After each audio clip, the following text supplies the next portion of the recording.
Eo amin'ny tontolon'ny asa indray kosa nanantanteraka fitokonana ho fangatahana ny fanomezana ny karama feno ireo mpiasa eo anivon'ny Scarnet 67 hectares omaly. Anton'izany moa raha ny fantatra dia ny fampanantenana karama mititina 3 hetsy isam-bolana ho an'ireo mpiasa ireo, kanefa tao anatin'ny 2 volana niasan'izy ireo dia tsy mbola nandray ny karama feno izy ireo. Ravaka Randriamanalina nandidina teny antoerana nakany sary Mamy Rasamoely. Mpiasa anarivony eo anivon'ny orinasa Scarnet sarl hetsy 67 hectares no tsy nandray ny karaman'izy ireo tao anatin'ny 2 volana na dia nambaran'izy ireo aza fa manana fifanarana arak'asa ara-dalàna izy ireo. Nanantanteraka fitokonana ho fitakiana ny karaman'izy ireo androany ny mpiasa eo anivon'ny orinasa ity. Mikarama mivarotra tapakila pizza sy gâteau izy ireo ary ankoatran'izay dia Nampanantenaina hitady namana folo hafa izy ireo izay azon'izy ireo karama mihoatra ihany koa. Amin'ny Scarnet sarl eto 67 dia tsy nahavoalo karama ny mpiasa ny mpampiasa. Izay zany ny anton'ny Greve nay ankizy. Eto misy karazany roa zany liquidation sy ny commercial. Dia izy ireo zany dia efa niteny taminay tamin'ny sabotsy lasainy nanao vérification zay tamin'ny 13 tamin'ny lakamisy. Dia vita le vérification dia verina taty zay tamin'ny sabotsy tapaka 10 ora. Mbola ohatran'izao ihany nefa ny ainanay ankizy teto. Zay nefa ny aniditra teto nandovola.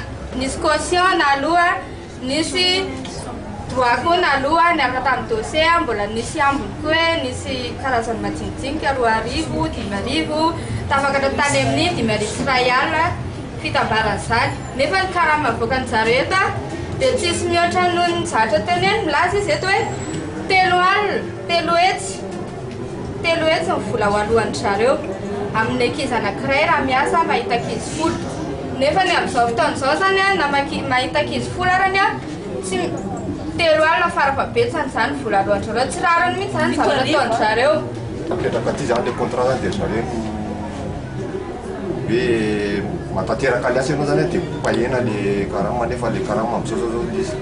Zay zao fa tamin'ny sabotsy verina eo asiana makaty tsy mbola misy karama mihitsy zany amin'ny vokatra amin'izao. Namafisy ny mpiara-miasa akaiky amin'ny tompon'ny orinasa ity fa andony karama mpiasa ny orinasa ary nambarany ihany koa fa mpiasa tsiraikitra ireo manantanteraka fitokonana ireo. Orinasa dia tsy nambatsy andony karama fa izy misy problème kely fotsiny amin'ilay fotsiny satria ny azy airtel monnaie.